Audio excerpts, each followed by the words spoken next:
Tere siis, minu nimi on Kaisa Karjane. Olen ise võrkpallitreener, kehalise kasvatuse õpetaja ja olen ka lasteaias liikumisõpetaja kunagi olnud. Nüüd olen lapsega küll kodus ja minu idee on siis järgmine, et Nõo valda rajada 4 uut multifunktsionaalset liivaväljakut. 2 väljakut siis läheksid siis Veskjärve äärde ja 2 väljakut siis Nõo koolide juurde. Ja kokku siis 4 väljakut, et siis tuleks niisugused 2 suuremat liivaplatsi, mille mõõdud on siis 30x24 meetrit ja siis 2 väljakut siis ühele platsile, ehk siis 2 + 2 sisuliselt. Et koolide juures saab siis kasutada Nõo koolid nii reaalgümnaasium kui ka Nõo kool ja siis rannahalli juures ja seal rannas siis nii-öelda saaksid kasutada siis eesmärgipärasemalt rohkem siis lasteaialapsed, vaba aja veetmiseks ja siis ühtlasi olen ka rääkinud rannahallis käib meil rannatennisetreener kui ka Karl Jaani teeb rannatrenne, et kas nemad on ka sellest huvitatud, et neil on ka selle vastu huvi. Ja uurisin ka välja, miks just täpselt sellised mõõtmed, need on kõige väiksemad mõõtmed, et saaks Nõos korraldada Eesti nii-öelda siis GP-etappe, Eesti tasemel, tipptasemel siis võistlusi. Siin on siis üks video. Mis ta teeb siis multifunktsionaalseks? Teeb seda, et seda võrku saab reguleerida niisugune reklaamitrikk 30 sekundiga. Et tegelikult ei ole reklaamitrikk, tegelikult saab päriselt ka 30 sekundiga, et see käib väga lihtsasti, teed boks lahti, tõstad üles või alla ja vajutad selle kangi alla. Et siin on näha see parempoolne on see, mis tuleb siis selle kaasava eelarvega. Et nende 2 võrgu kõrguse reguleerimise erinevus ongi see, et siin on selline metallist süts, et meie tingimustes seda ei ole hea, sest et siis ei saa väga hästi panna rannatennise võrke. Meie eesmärk on ikkagi see, et saaks väga paljusid erinevaid spordialasid harrastada ja et ka lasteaialapsed saaksid selle võrgu piisavalt madalale pandud, et nemad saaksid sealt palli üle visata, teha erinevaid harjutusi, et see oleks nende jaoks ka motiveeriv. Et kui see võrk on kuskil 2-3 meetri kõrgusel, siis see 3-aastane ei taha sealt üle palli visata. Ja siis ongi nende kasutus ongi siis lasteaialastest kuni täiskasvanuteni. Ja võrreldes siis praeguste võrkudega erinev on siis see, et see võrk on tihedama silmaga, tänu sellele saab siis kasutada ka rannatennise jaoks.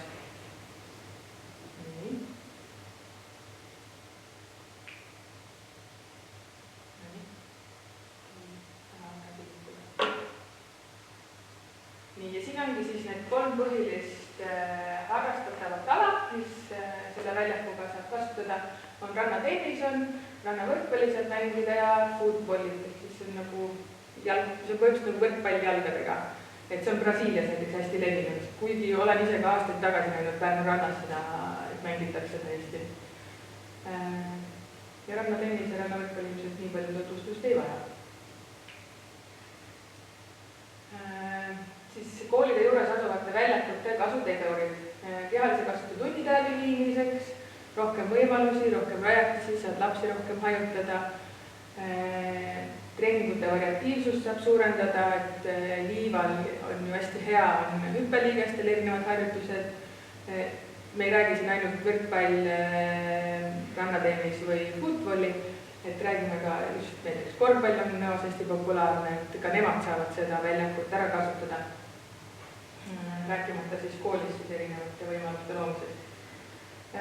Ja noorte vaba aja veetmise võimaluse suurendamine Mini Areena kõrval, et ma saan aru, et seal on hästi selline populaarne koht, kus koguneda ja rannavõrkpalli võiks ju, ütleme, et liiva peal väljakul mängimine võiks olla selline, mis on mõnus.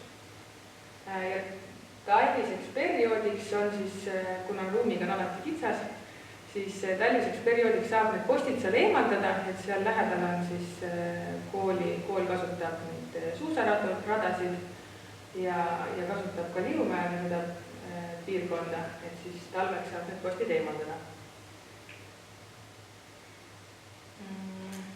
Ja siis Veskjärve juures on siis, nagu sai ka korra mainitud, et Nõo lasteaed Krõll saab seda kasutada, kus on ligi 15 rühma lasteaialapsi. Rääkisin ka Heleniga, kes on siis Krõllis liikumisõpetaja ja temale väga meeldiks see idee. Ta on proovinud kasutada neid võrkpalliväljakuid, aga need ongi praegu võrk on ikka kõrgel, et see ei ole motiveeriv laste jaoks. Ja erinevus ka siis praeguse väljakuga, et pilt on siis praegusest väljakust siin, on siis see, et see uus väljak tuleks siis loodis, et saab harrastada paremini, võrgu kõrgust saab reguleerida. Ja suvisel ajal rannas võimalik aktiivselt aega veeta. Ja praegu on ka selline süsteem, et kui tuleb see suvine periood, siis rannahallist liiguvad kõik treeningud igale poole Tartumaale laiali, liiguvad Ülenormele, liiguvad Märjale, aga siis saaksid nad lõppu jääda, et see stabiilsus jääks ikkagi siia ja inimesed jääksid siia rohkem käima.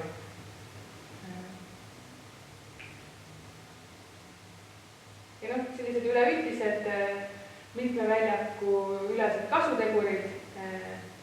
Meeskonnamäng üleüldse liidab kogukonda, et sul on vaja selleks, et sa saaks seda harrastama minna, sul on vaja teisi inimesi juurde, saad ka üksi harrastada, aga võib-olla ei ole nii põnev, et siis kutsubki vahepeal sõbranna ja sõbrad ka sinna kaasa, et motiveerib rohkem õue tulema, suurendab liikumist, aktiivsust, võimalust tasuta treenida, aktiivselt aega veeta ja miks mitte, olen ka ise käinud erinevatel sünnipäevadel, väga tore mõte ju, et mitte ei lähe kuskile välja mänguväljakule, vaid lähme hoopis teeme sünnipäevad ja rannavõrkpalliväljakul.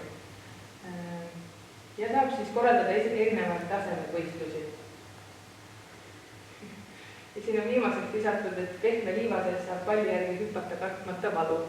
Et liiv on üks nendest asjadest, mille kallal meil on väga palju tööd näinud või nagu vaeva näinud ja uurinud, et kust on toodud erinevad liivad ja tõesti otsid välja sellise liiva, mis oleks päriselt ka pehmed, mida oleks hea siis kasutada just sellise liivaplatsi loomiseks. Ja siin on siis välja toodud Nõo spordikooli esindaja, Nõo spordikooli direktori Katrine Kallase kommentaar. Loen selle siis ette. Nõo spordikool haldab kõiki välirajatisi Nõo vallas, sealhulgas ka Veskjärve ääres asuvat võrkpalliplatsi. Hetkel on kasutuses üks väljak, mida aga me pole seni saanud rahaliste vahendite puudumise tõttu kvaliteetseks ehitada. Väljak vajab täielikku renoveerimist, hetkel on see ka loodist väljas. Võrku ei saa mugavalt liigutada. Lastel on võrk ilmselgelt liiga kõrge.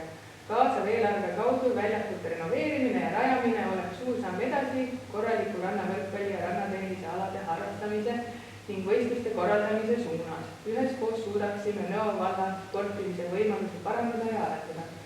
Et siia kommentaariks lisaks juurde, et minu jaoks oli alguselt, kui ma seda ideed hakkasin uurima, oli suur küsimus oli see, et kas need väljakud on kohe juba ehitatud niimoodi, et nad olid alguses loodis ja nüüd on viltu, sest äkki tuul on selle põhjustanud, siis tegelikult ei ole, et kohe alguses olidki loodist väljas. Ja nii palju, kui ma olen kogukond siin ümberkaudsete rannavõrkpalluritega rääkinud või selliste harrastajatega, et siis teine murekoht ongi see, et võrgu kõrgust ei saa reguleerida.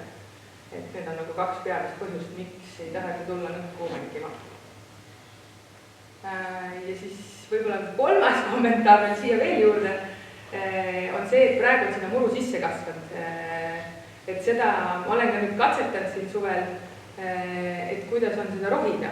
Et see tegelikult on pool tundi tööd tõmmata see muru sealt ära, kui ei ole teda lastud niimoodi aastate pikkuseks, et ta läheb sinna sügavale juba, et tekib juba muld ja ta hoiab väga tugevalt ennast kinni. Et selle teemal ka Katrine Kallasega vestlesime, et sellest hoolitsetakse tulevikus paremini. Ja minu poolt täname.